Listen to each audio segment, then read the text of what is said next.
Bonjour à tous et à toutes. Bienvenue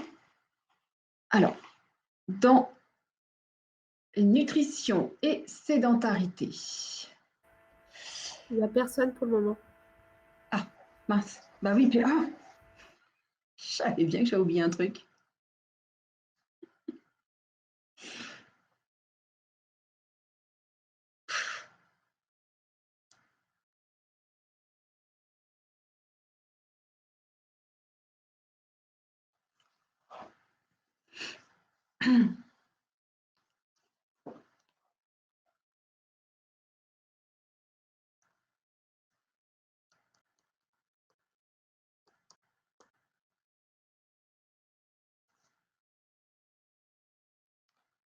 Il n'y a rien à réactualiser, hein. Elle se connecte parce qu'il y a du monde dans le chat, Angéline. Oui, j'ai deux Mais personnes le visu reste sur 0. Donc, Bizarre. dans le... Il y a peut-être des soucis de connexion.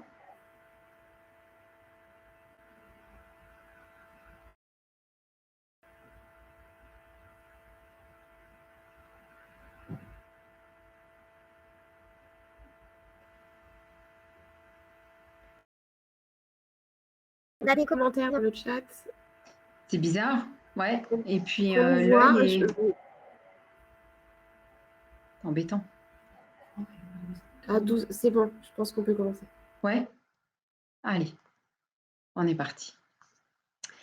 Bonjour à tous et à toutes, bienvenue en webinaire où nous allons vous parler, comme vous l'indique cette première slide, de nutrition et de sédentarité.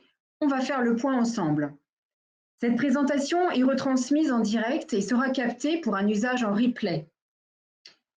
Je me présente, je suis Angéline, conseillère en nutrition à la PST. Émilie Mérias, technicienne en hygiène et sécurité au service de santé au travail du Loiret, le CIHL. Sophie Brasier, infirmière à l'ISMT 36. Shirley Hugginson, infirmière en santé de travail au CIHL de Loiret. Aujourd'hui, dans le cadre de la Journée nationale des services de santé au travail interentreprises, nous allons parler de l'importance d'une alimentation équilibrée, puis Émilie vous présentera les problèmes liés à la sédentarité. N'hésitez pas à poser vos questions dans le chat, nous y reviendrons en fin de présentation. La nutrition. Alors, qu'est-ce que la nutrition? La nutrition est une science qui analyse les rapports entre les aliments et la santé. À savoir que le plan national de nutrition santé 2019-2023 englobe dans le mot nutrition les questions relatives à l'alimentation telles que les nutriments, les aliments, les déterminants sociaux, culturels, économiques, sensoriels et cognitifs des comportements alimentaires, mais aussi l'activité physique. Qu'est-ce qu'un aliment? Un aliment est composé de macronutriments. Vous avez tous entendu parler des lipides, des glucides et des protéines. De micronutriments sont inclus dedans les vitamines, les sels minéraux, les oligo-éléments. L'eau. L'eau est un aliment essentiel puisqu'il devrait couvrir entre 70 à 80% de votre apport journalier, soit 1,5 litre d'eau par jour. Des fibres. Les fibres, il faut savoir que c'est la première carence alimentaire. Donc, il est vrai qu'avec tout ce qui est alimentation transformée ou ultra transformée, les fibres, c'est 0. Vous n'en avez pas du tout quand vous mangez ce type d'alimentation. Chaque aliment a un index glycémique. En inférieur donc à 55, on considère que c'est un index glycémique bas.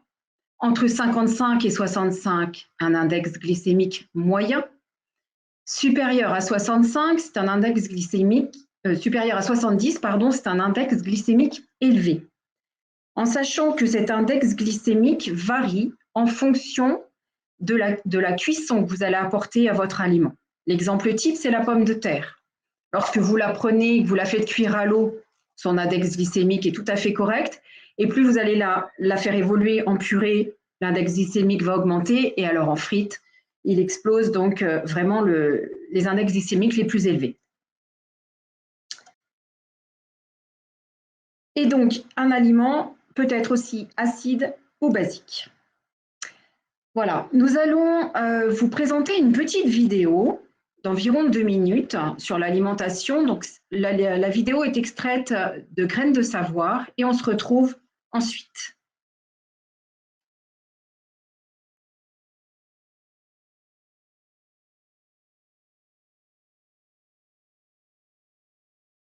Sans sucre, sans gluten, sans lait, paléo, vegan, en matière d'alimentation, on entend bien souvent tout et son contraire.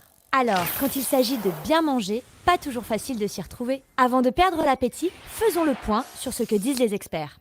Rien de révolutionnaire, mais pour apporter à notre corps tout ce dont il a besoin, tout en se faisant plaisir, la clé est de penser variété. Très bien, mais encore. D'après l'Organisation mondiale de la santé, la recette est simple. Commencez par au moins 400 g de fruits et légumes par jour en misant sur la couleur. Pour faire le plein d'énergie et de fibres, misez sur les céréales, de préférence complètes. Pain, pâtes, riz brun, vous n'avez que l'embarras du choix. Pour les protéines, privilégiez le poisson, la volaille et pensez aux légumineuses. Lentilles, haricots ou pois chiches par exemple, mais aussi aux noix et fruits à coque non salés. A l'inverse, mollo sur les sucres ajoutés, sel et matières grasses. Car consommés avec excès, ils sont susceptibles de présenter un risque pour la santé. Ayez donc la main légère sur le fromage et la viande rouge et évitez les viandes transformées comme la charcuterie. Pour les matières grasses, préférez les huiles végétales de bonne qualité nutritionnelle, olives ou de colza par exemple. Et allez-y doucement avec les graisses saturées comme le beurre ou encore la crème fraîche. Enfin, autre bon réflexe, pas de stress. L'équilibre alimentaire se construit sur une semaine, pas sur un repas. Pensez sur le long terme. Pour garder la main sur vos apports, préférez le fait maison aux aliments transformés, souvent trop gras, salés ou sucrés. Évitez de grignoter en faisant 3 repas par jour avec éventuellement une collation. Enfin, prenez le temps de choisir vos produits, de cuisiner, d'écouter votre appétit et si possible, manger en famille ou entre amis. Le plaisir n'en sera que plus grand. Tout ça, allié à une activité physique régulière et le tour est joué. Pour en savoir plus sur les fruits et légumes, rendez-vous sur Graines de Savoir.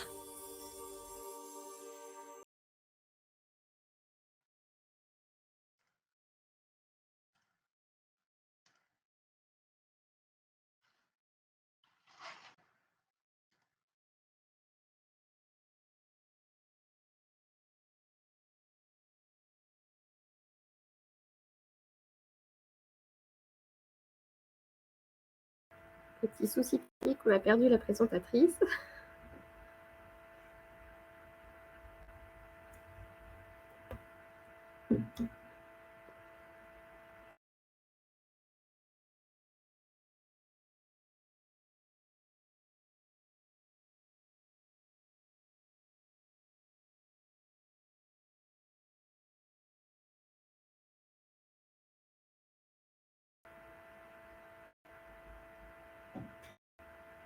Bien, voilà.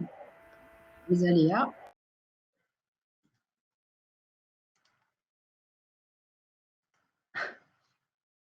Et voilà. Excusez-moi pour ce petit mauvaise technique. Alors, nous voici de retour. J'espère que ce film a su susciter votre attention. Ce slide de la pyramide alimentaire, en fait, vous représente tout ce qui a été dit dans la vidéo, tout ce qui est vous retrace un petit peu étage par étage tout ce qui est le plus important et évidemment, plus vous montez vers la pyramide, moins les aliments consommés sur ce sommet de pyramide sont utiles à la santé. C'est là où vous allez retrouver tous les produits transformés, ultra transformés, la charcuterie, les chips, voilà. Donc non indispensable, bien évidemment. Alors, si je reprends la base de la pyramide, vous voyez que l'activité physique est associée à l'équilibre alimentaire. Hein. Aujourd'hui, on parle d'équilibre alimentaire on associe les deux, équilibre alimentaire et activité physique. Pour l'eau, donc bien sûr de l'eau plate ou des boissons aromatisées mais sans sucre. Pour les légumes et les fruits, on l'a vu dans la petite vidéo, l'importance des légumes. Les fruits, en fait, vont représenter, tout le monde connaît le... Oh, j'ai eu un problème. Non, c'est bon, je suis revenue dans le live. Excusez-moi, décidément. 5 fruits et légumes par jour. Hein. Tout le monde connaît ce slogan. Concernant les fruits, en fait, vous allez pouvoir utiliser votre poing, puisque les fruits n'ont pas tous la même taille, mais vous pouvez avoir comme référence votre poing. Donc, éventuellement, 2 kiwis. Voilà. C'est plutôt donc 2 fruits par jour et 3 légumes. Mais bon, tout dépend de la taille du fruit. Les céréales complètes, comme ils expliquaient, puisque les féculents, c'est une source d'énergie. Tout ce qui est viande, poisson, œufs, à consommer donc avec modération pour les viandes rouges principalement, hein, mais on peut alterner donc entre ces 3 types de produits ou avec des alternatives telles que les légumineuses. Au niveau des produits laitiers, du fromage, c'est 1 à 2 par jour. Les matières grasses, donc plutôt privilégier les huiles végétales plutôt que le beurre. Hein. Au niveau des fruits à coque, 20 à 25 grammes par jour. C'est excellent pour la santé, mais bon, c'est pareil, il ne faut pas en abuser non plus puisque ça reste des matières grasses. Et donc voilà, au niveau de cette pyramide.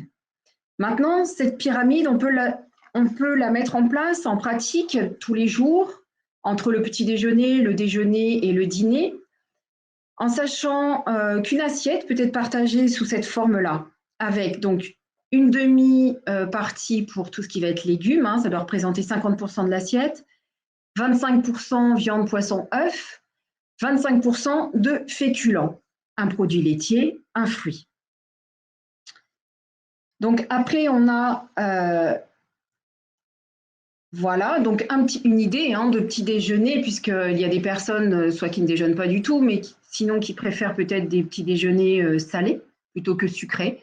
Donc voilà, il y a plusieurs possibilités. Une boisson, un produit céréalier. Toujours essayer d'associer, en fait, que ce soit sur les 3 repas principaux, d'essayer de faire un équilibre entre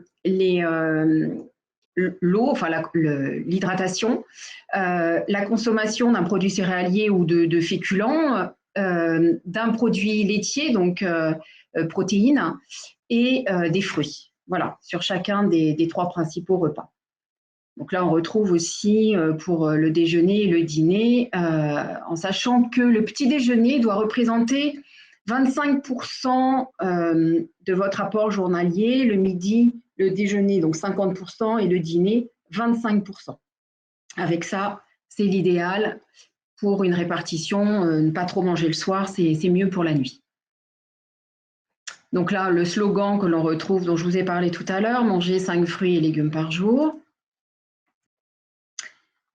Alors, au niveau, tout ceci, bien sûr, hein, c'est pour éviter le surpoids, voire l'obésité, puisque ça peut engendrer des maladies chroniques telles que le diabète gras ou le diabète de type 2, le diabète de grossesse ou diabète gestationnel, la stéatose du foie, la maladie du foie gras, ou aussi on entend parler aujourd'hui de la maladie de Nash, des crises de gouttes, des coliques néphrétiques, des calculs dans la vésicule biliaire, des problèmes articulaires, d'arthrose, de lombalgie, de l'apnée du sommeil, des essoufflements. On va rencontrer aussi donc des maladies cardiovasculaires. Le surpoids peut engendrer à long terme ce type de pathologie, de l'hypertension artérielle, du cholestérol, des triglycérides, l'infarctus du myocarde, l'accident vasculaire cérébral. Le surpoids peut aussi entraîner des risques de cancer. Chez la femme, on peut retrouver le cancer du sein, des ovaires, de l'utérus, de l'appareil digestif, du cancer du carrefour aérodigestif, du côlon, du pancréas, du foie, de la vésicule biliaire. Et c'est vrai que ces derniers temps, on a pu se rendre compte que ces pathologies associées, donc ces comorbidités, les gens étaient beaucoup plus à risque de contracter la Covid. Il y a d'autres risques. Lorsque l'on souffre malheureusement de ce type de pathologie, de surpoids, d'obésité, on peut se sentir un petit peu à l'écart des autres, avoir une mauvaise estime de soi donc tomber éventuellement dans la dépression, avoir de l'absentéisme à son travail pour des raisons diverses et variées, mais voilà, un poste qui n'est plus tout à fait adapté à la situation, des mises en invalidité, des inaptitudes, moins efficace à son poste de travail, on se sent moins à l'aise. Alors, pour savoir dans quelle catégorie on se situe, vous pouvez calculer votre IMC, indice de masse corporelle. Comment il se calcule? Donc, vous prenez votre poids actuel, vous le divisez par votre taille et à nouveau donc 2 fois votre taille. Voilà, ça vous donne un chiffre.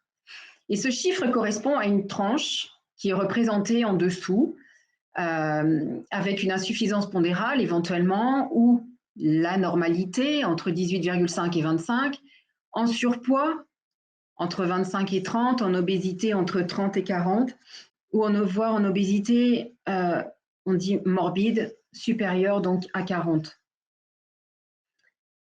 Il faut savoir qu'en France, 54% des hommes et 44% des femmes sont en surpoids ou en obésité.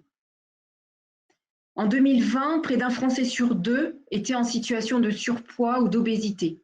C'est un extrait, ce sont des chiffres qui sont extraits de la Ligue contre l'obésité.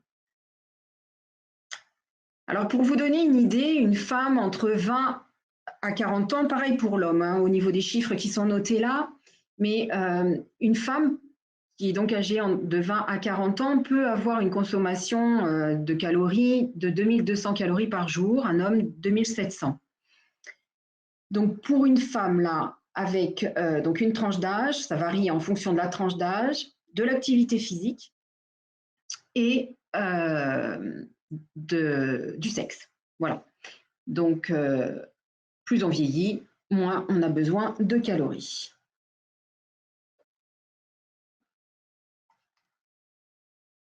Alors, mieux s'alimenter au travail. Mais avant tout, le saviez-vous? Le gouvernement français, dans son plan national de nutrition santé dont je vous parlais tout à l'heure, a publié un guide pour les entreprises. Il vise à améliorer la santé des salariés par l'alimentation et l'activité physique.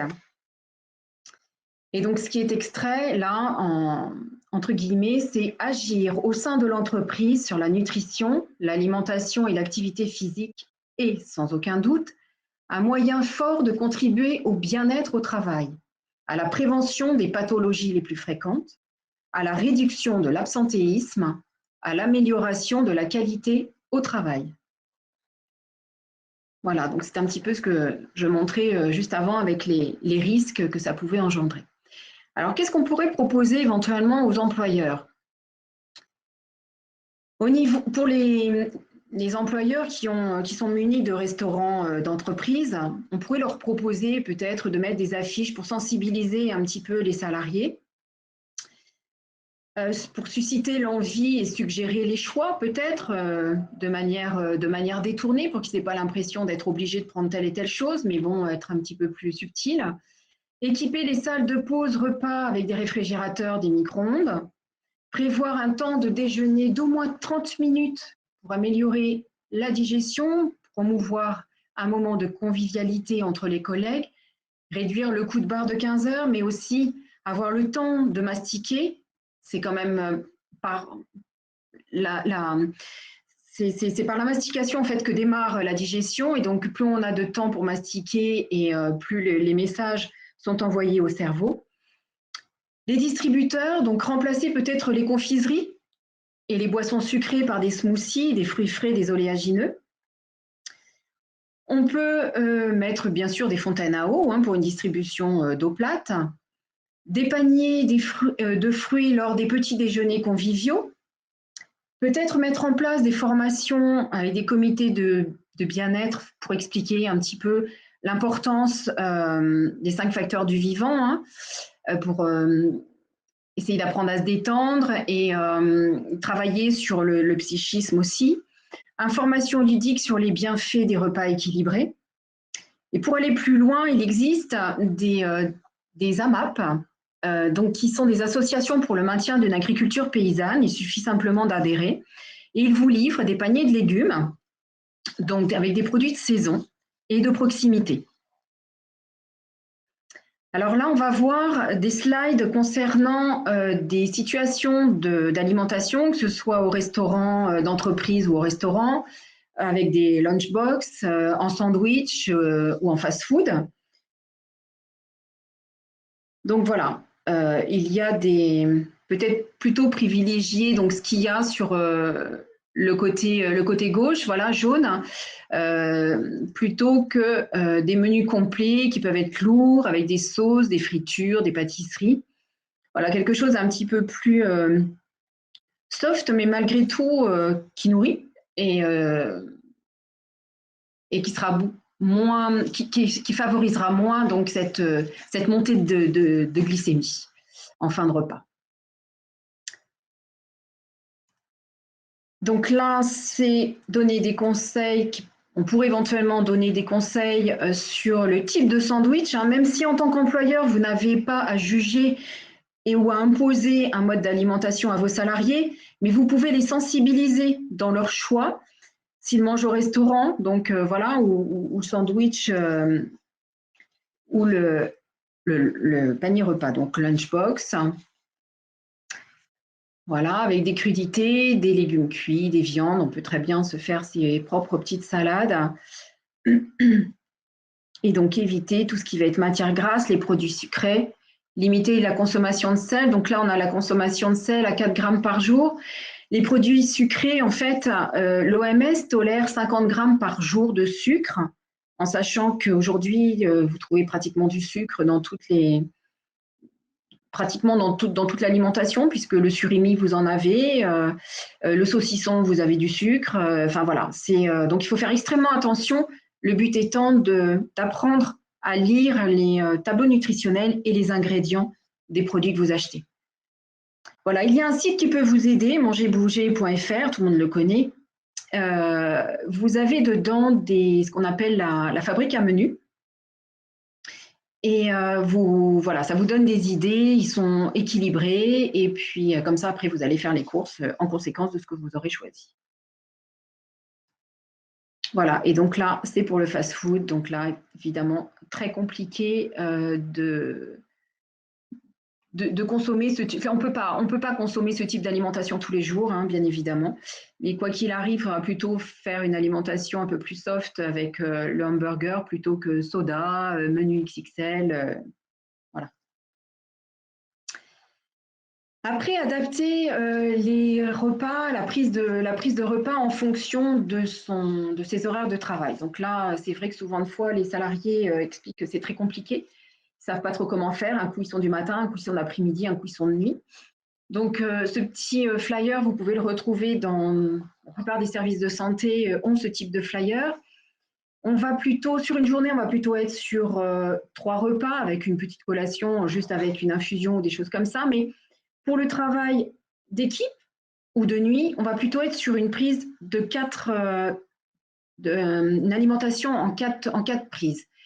Avec une collation au lever pour l'équipe du matin, une pause, à la pause, prendre un produit céréalier, un produit laitier, un fruit ou un jus de fruits.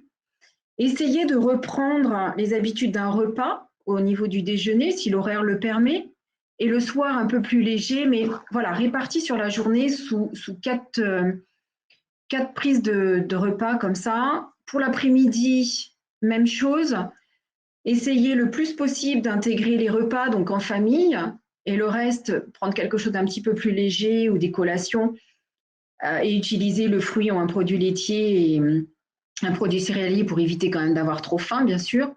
La nuit, c'est le plus compliqué, le plus difficile, mais voilà, c'est une proposition là qui est faite en fonction des horaires, de prendre quand même donc toujours un fruit ou une compote, un produit laitier, produit céréalier ou des petits légumes à croquer.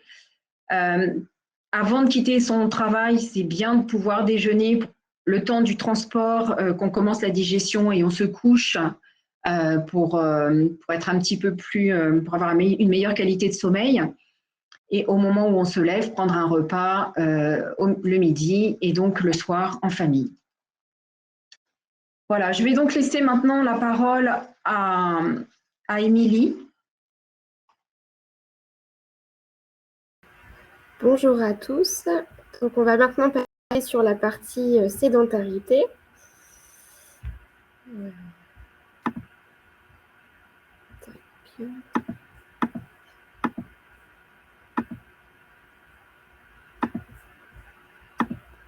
Voilà, donc la sédentarité. N'hésitez pas à continuer si vous avez des questions à les poser dans le chat. On y répondra bien sûr en fin de présentation. Alors, sur la sédentarité, on va commencer par tout ce qui est définition, la présentation des différents risques et voir après, ensuite, côté employeur et salarié, qu'est-ce qu'il est possible de faire pour lutter contre ce phénomène de sédentarité. Donc, la sédentarité, qu'est-ce que c'est? C'est une situation d'éveil avec une dépense énergétique proche du zéro. C'est lorsqu'on est en position assise ou allongée et qu'on ne bouge pas, tout simplement. Par exemple, pour la lecture, le travail sur écran, lorsqu'on regarde la télévision, lorsqu'on prend un repas. En dehors de ces situations, le sommeil, par exemple, ne rentre pas en compte dans la sédentarité. On est dans une période de repos, de récupération, on n'en tient pas compte dans la sédentarité. Mais pour toutes les activités, voilà, où on est assis ou allongé, on est dans la sédentarité. On ne peut pas non plus qualifier quelqu'un de sédentaire. Il n'y a pas de seuil qui fixe un état sédentaire. C'est plus le comportement que l'on va avoir qui va tendre à de la sédentarité ou non. Donc, un comportement sédentaire, c'est le fait donc, de rester assis ou allongé. On peut avoir une journée plus sédentaire qu'une autre, par exemple. Mais on ne peut pas qualifier vraiment quelqu'un de sédentaire. À ne pas confondre, du coup, avec ce qu'on appelle l'inactivité physique. L'inactivité physique, pour le coup, elle a un seuil qui a été recommandé et défini par l'OMS en 2010. Donc, l'inactivité physique va se traduire par un niveau inférieur à un seuil recommandé d'activité physique d'intense à modéré ou élevé. Donc, le seuil fixé par l'OMS, c'est 30 minutes d'activité physique d'intensité modérée élevée, au minimum 5 fois pour les adultes. Pour les enfants, c'est un petit peu différent, c'est un petit peu plus élevé. Mais voilà, c'est une notion qui n'est pas à confondre. La sédentarité, c'est vraiment une dépense énergétique très faible, proche du zéro, assis ou allongé. Et l'inactivité physique, c'est tout simplement ne pas faire suffisamment de sport. En bref, donc sédentarité, voilà, c'est lorsqu'on est au travail, dans les transports, et l'inactivité physique, c'est ne pas faire assez d'exercice physique. Quels sont les risques donc de la sédentarité? La sédentarité accroît les risques d'accidents vasculaires cérébrales, d'infarctus du myocarde, de diabète, d'hypertension artérielle, de cancer, des troubles musculo-squelettiques, les fameux TMS, l'atteinte à la santé mentale et augmente également les risques d'obésité. Et pour la femme enceinte, cela peut engendrer également des complications prénatales avec des fatigues accrues, un gain de poids excessif, du diabète gestationnel, de l'hypertension, voire de la prééclampsie. Alors au final, la sédentarité, c'est un risque qui est assez insidieux parce qu'il n'est pas visible, mais malgré tout, il faut savoir qu'il augmente la mortalité, toutes causes confondues. Et c'est également le 4e facteur de risque de mortalité dans le monde. On n'entendra jamais qu'une personne est décédée de sédentarité. Néanmoins, on sait très bien que c'est un facteur aggravant pour déclencher des maladies qui facilitent la survenue, comme on a pu voir, d'accidents vasculaires, etc., et qui vont mener au décès. Mais c'est un facteur qui est forcément non négligeable et que l'on doit tenir compte désormais. Alors, pour mieux expliquer ces deux notions d'inactivité physique et de sédentarité, on va prendre un exemple. Donc ici, nous avons 2 travailleurs, un cadre et un agent de sécurité. Donc, nous avons un cadre qui est assis 8 heures par jour dans le cadre de son travail. Pour du travail sur écran, il assiste à des réunions, travail administratif. Il a 1 heure de voiture par jour, le trajet à peu près quotidien d'un Français lambda. Voilà, donc il est également assis sur son trajet en voiture. Par contre, ce cadre est très sportif. Il pratique 7 heures de sport par semaine, soit l'équivalent d'1 heure par jour. C'est son moyen de décompresser, il en a besoin, il fait 7 heures de sport. Et on estime à d'autres temps de loisirs et des repas environ 3 heures assis par jour en moyenne. Donc voici pour notre cadre. Et face à lui, donc, on a un agent de sécurité. Donc lui aussi fait des journées de 8 heures à son travail. Il est le plus souvent debout, statique, mais debout malgré tout. Il a un temps de trajet lambda d'1 heure, comme la moyenne des Français, d'1 heure par jour où il est assis.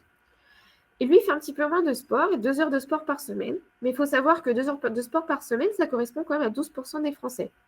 Ce qui est en soi déjà beaucoup pour la moyenne. 12% des Français qui font 2 heures de sport, donc voilà, c'est respectable. Et lui aussi, on estime qu'il a environ assis 3 heures par jour pour ses divers loisirs, télé, ordinateur, lecture du smartphone, lecture, repas, etc.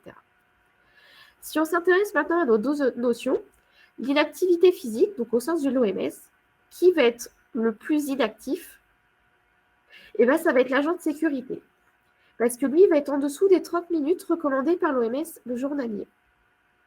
Et on est en moyenne à 17 minutes. Alors que notre cadre, lui, est sur une moyenne d'1 heure par jour, donc il est très sportif. On peut considérer qu'il est actif physiquement, alors que l'agent de sécurité ne l'est pas. En revanche, quand on regarde sur l'aspect sédentarité, au regard de la sédentarité, notre cadre ultra sportif, lui, par contre, est le plus sédentaire, parce que malgré tout, il reste 12 heures assis par jour, alors que notre agent de sécurité, lui, est sur 4 heures par jour. Donc sur ces deux notions, on peut voir que même en ayant beaucoup d'activité physique, malgré tout, on reste sédentaire. Alors l'activité physique comme solution.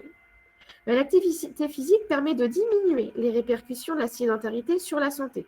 Elle est malgré tout très importante et elle va de pair avec une bonne alimentation, une bonne nutrition.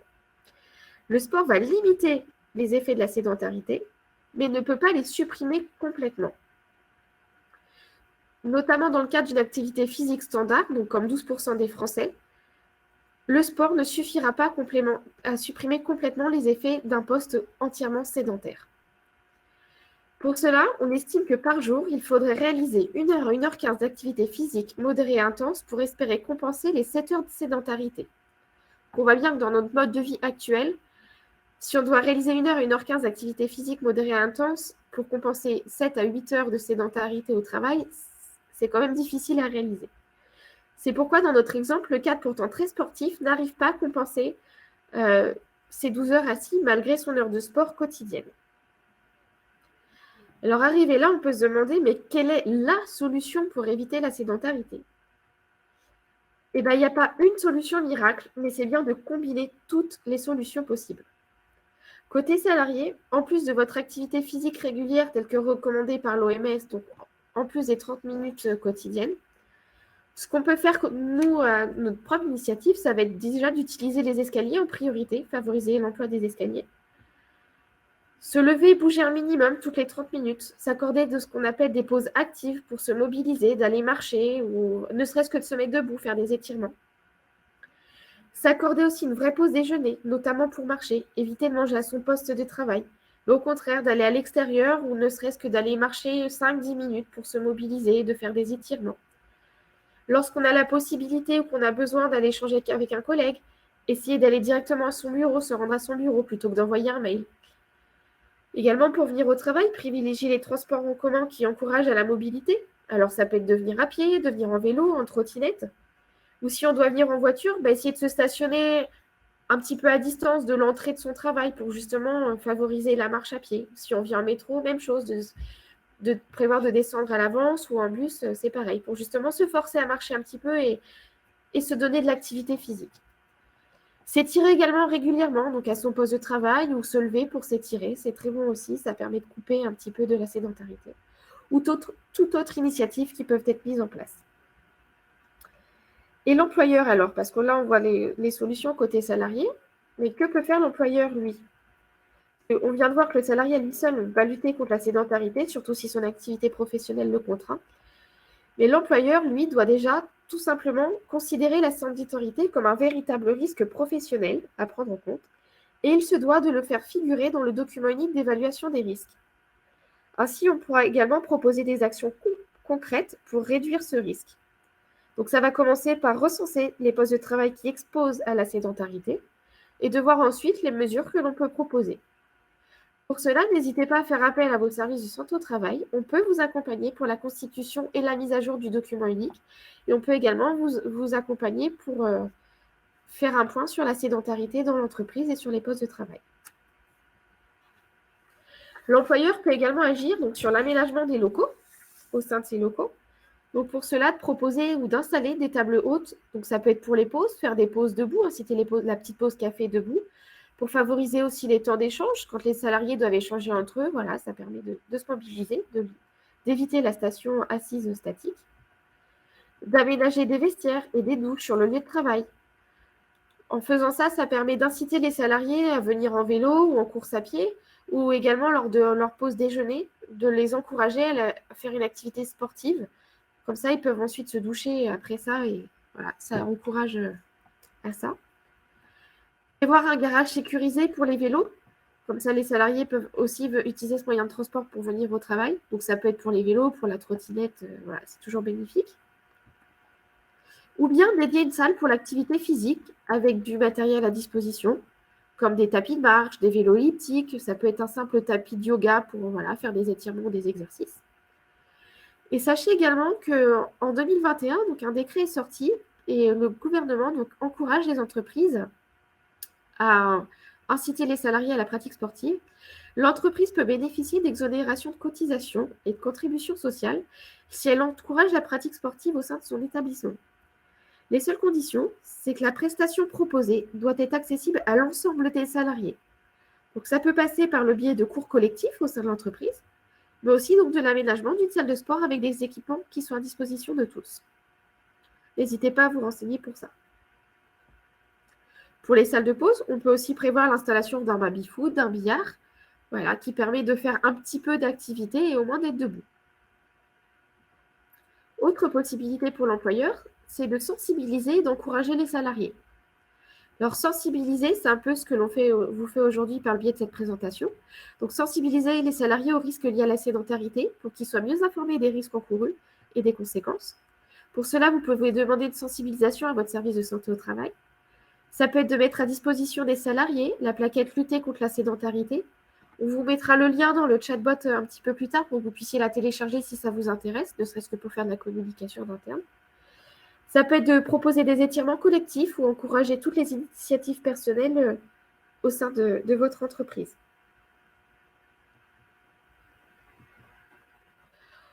Lors des trajets en voiture également, pour les personnes qui sont amenées à faire beaucoup de déplacements, d'encourager les pauses toutes les 2 heures. Donc pour vous, en tant qu'employeur, c'est d'intégrer dans ce temps de trajet en voiture ce temps de pause justement pour encourager et demander aux salariés de faire des pauses actives où on va pouvoir marcher et vis-à-vis de la sécurité routière, c'est ce qui est également demandé pour avoir une meilleure concentration sur la route, de faire des pauses toutes les 2 heures et des pauses actives pour se redynamiser.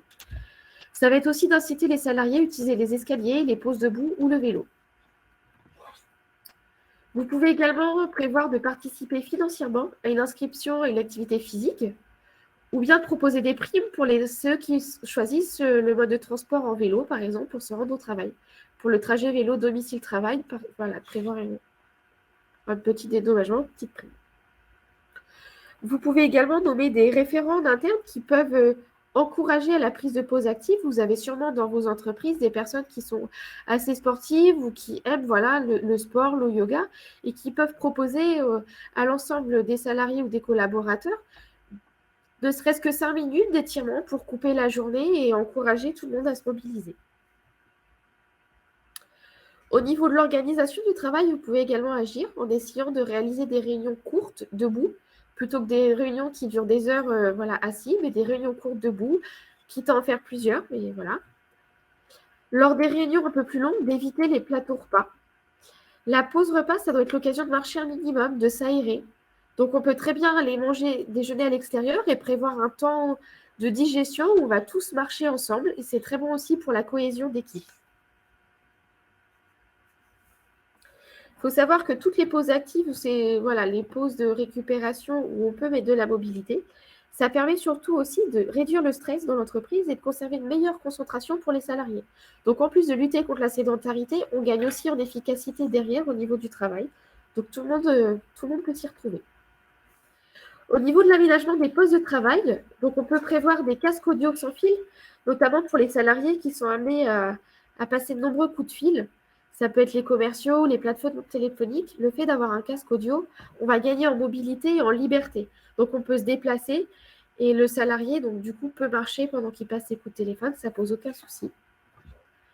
On peut également centraliser les imprimantes un petit peu à la carte ou dédier une salle spécifique pour l'édition. S'il y a des soucis de confidentialité avec certains documents à éditer, il faut voir avec votre service informatique, mais il est possible de prévoir des codes personnels où chaque salarié dispose d'un code qu'il va saisir au moment de récupérer ses éditions. Et comme ça, il n'y a pas de souci. Et ça permet aussi d'encourager justement la mobilité, de se lever, d'aller marcher pour récupérer ses éditions. On peut également proposer des plans de travail réglables en hauteur pour permettre aux salariés d'alterner les postures. Ainsi, on peut passer d'une station assise à une station semi-assise ou debout, ou à la station complètement debout. Alors, au niveau des plans de travail réglables en hauteur, donc il y a plusieurs possibilités, ce que je vais vous expliquer maintenant. Donc, si vous avez le projet de refaire complètement le mobilier, de changer le mobilier, de refaire les bureaux, autant investir directement dans un nouveau bureau réglable en hauteur. Ce serait l'avantage numéro 1. Après, si vous ne souhaitez pas modifier particulièrement votre mobilier, parce que ça a aussi un coût, on peut prévoir du mobilier adaptable, donc avec des pieds réglables en hauteur qui sont fixés sur les surfaces de vos bureaux existants. Donc là, ça va s'adapter au mobilier déjà existant. C'est ce que l'on peut voir donc, sur les photos que vous avez présentées. Ou bien aussi investir dans un support hauteur variable. Donc ce support peut s'adapter pour le salarié. Faire petit point de vigilance, selon les modèles, ce n'est pas toujours compatible avec un repose-document pour ceux qui ont l'habitude de travailler avec ce type de dispositif. Dans le choix du matériel réglable en hauteur, si possible, préférez un dispositif électrique et avec une mémorisation de hauteur adaptée. Tout simplement, c'est que le salarié, pour passer de la station debout à assise ou vice-versa, pour être le plus confortable possible et gagner du temps, si c'est électrique et une mémorisation, on sait qu'il aura toujours le bon réglage, le meilleur adapté pour éviter tout ce qui est trouble musculo-squelettique derrière.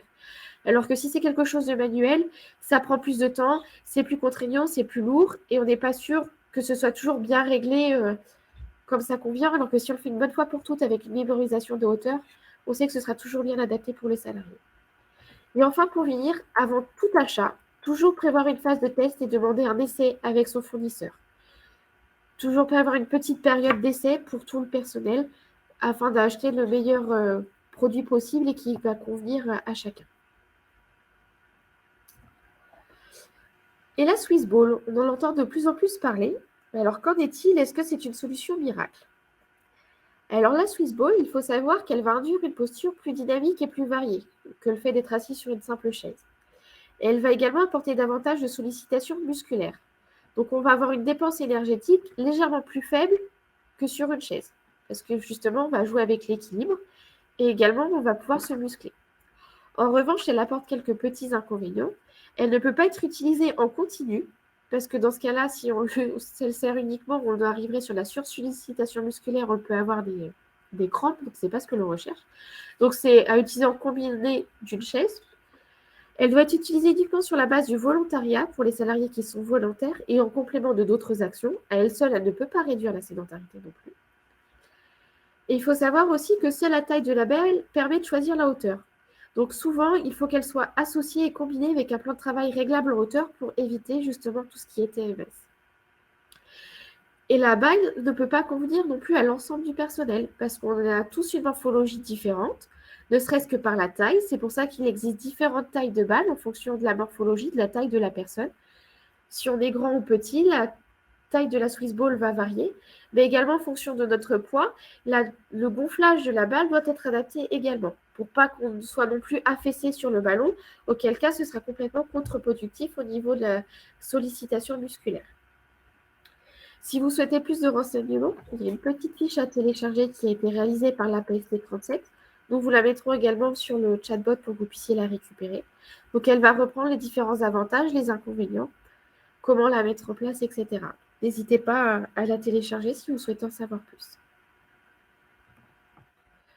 Je remercie l'ensemble des participants et co-constructeurs de cette présentation qui nous permet de vous présenter aujourd'hui tout ce qui est nutrition et sédentarité. Je vous remercie également d'avoir assisté à cette présentation. Voici les différents liens utiles que vous pouvez aller consulter pour retrouver les informations présentées aujourd'hui. Merci à tous de votre attention.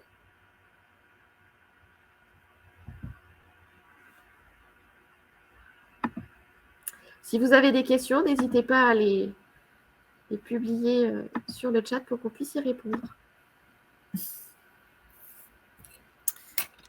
Moi, je vais juste me permettre de revenir à la personne qui a l'IMC. Parce qu'effectivement, c'est Madame Guérin. Elle a tout à fait raison, effectivement. l'IMC ne suffit pas à calculer et à mettre quelqu'un dans une case, on va dire, hein. Il faut aller au-delà. Mais bon, malgré tout, à l'aspect, même si j'aime pas trop utiliser ce terme, on voit si la personne est sportive ou pas. Déjà, dans le questionnaire en amont, on peut arriver à savoir si dans sa manière de vivre, la personne est sportive ou pas. Mais après, dans les consultations, moi, je dirais plutôt en nutrition, on calcule le métabolisme de base. Donc, c'est un autre calcul qui donne un poids idéal. Voilà. Donc, je voulais juste faire l'aparté par rapport à ça, parce qu'effectivement, je suis complètement d'accord, l'IMC ne suffit pas, c'est juste un indicateur.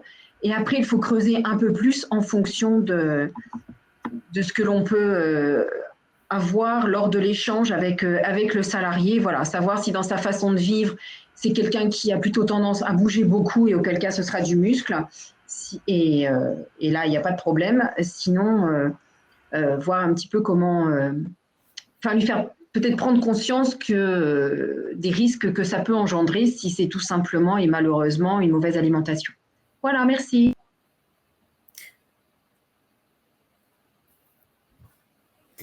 Alors, il y avait aussi une question sur quid de repas adaptés au métier d'ambulancier. Alors, donc, vous avez la fiche sur les repas atypiques. Donc, si l'ambulancier est du matin, privilégiez ce qui est marqué pour le matin.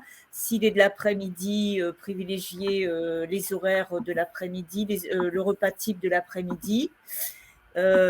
Autrement, si il a des horaires variables, au moins respecter les bases d'une alimentation équilibrée avec un repas équilibré, donc des crudités, de la viande, du poisson ou des œufs, des légumes, un produit laitier et du pain et de l'eau.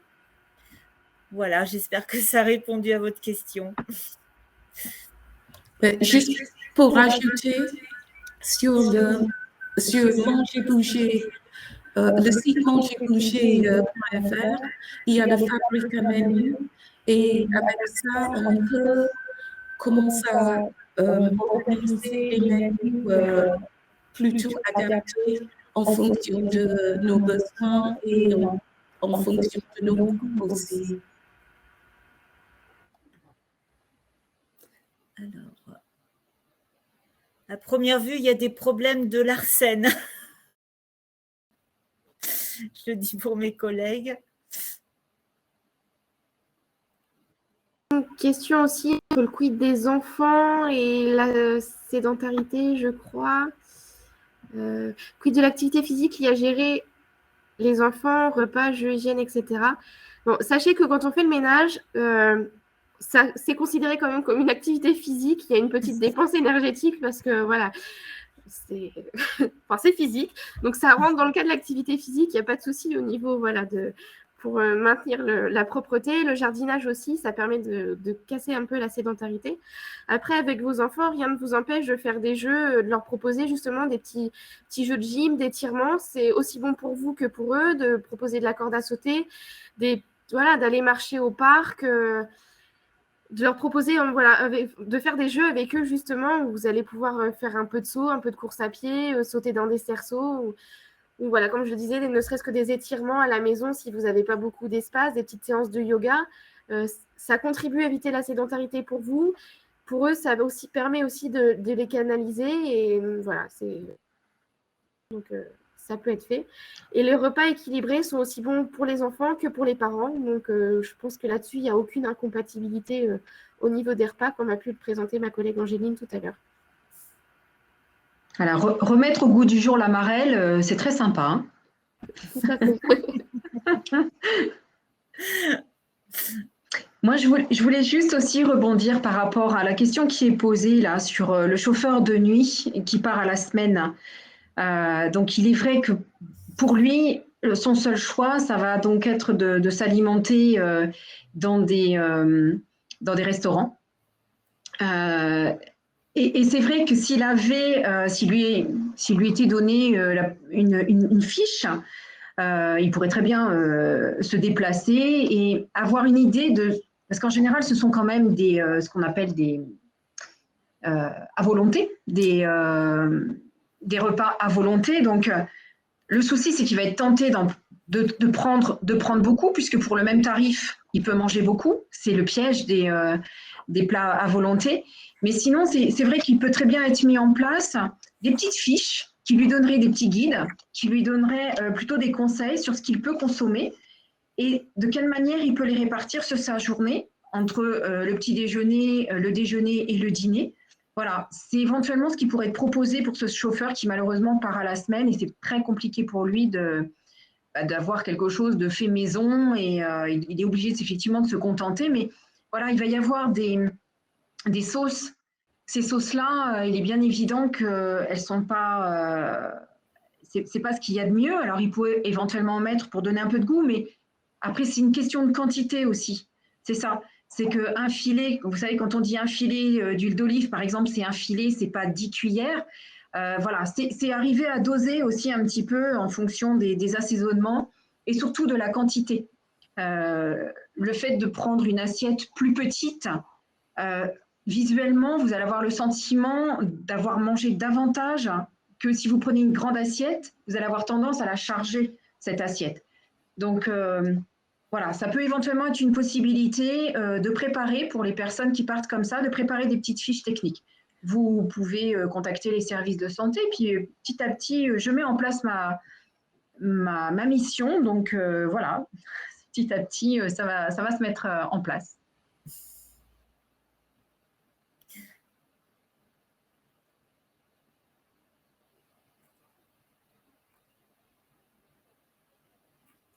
D'autres questions?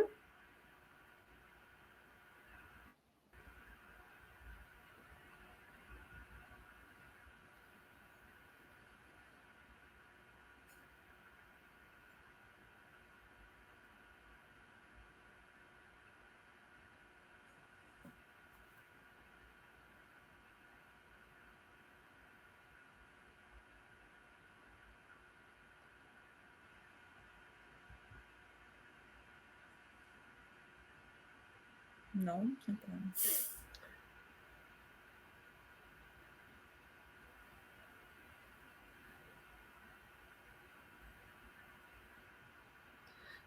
Si jamais certains arrivent en retard et n'ont pas pu voir le début, sachez que donc, vous aurez accès donc, à ce webinaire en version replay. Et au début, sur la partie nutrition, donc Angéline a présenté justement des menus types en fonction des lieux que l'on peut fréquenter, que ce soit le restaurant, le fast-food, si on apporte nos paniers repas, les sandwichs, avec des conseils nutritionnels justement par rapport à ça. Quand je refais le fil des questions, c'est ce que j'ai vu qu'il y avait pas mal de questions à ce niveau-là. Si vous avez raté le début, n'hésitez pas à revisionner justement les petites fiches conseils par rapport au lieu de consommation et de repas.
On va peut-être pouvoir couper.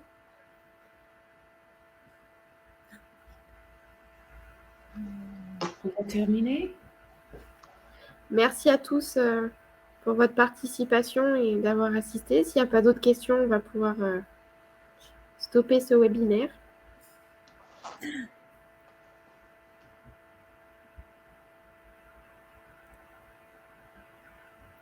Merci à tout le monde.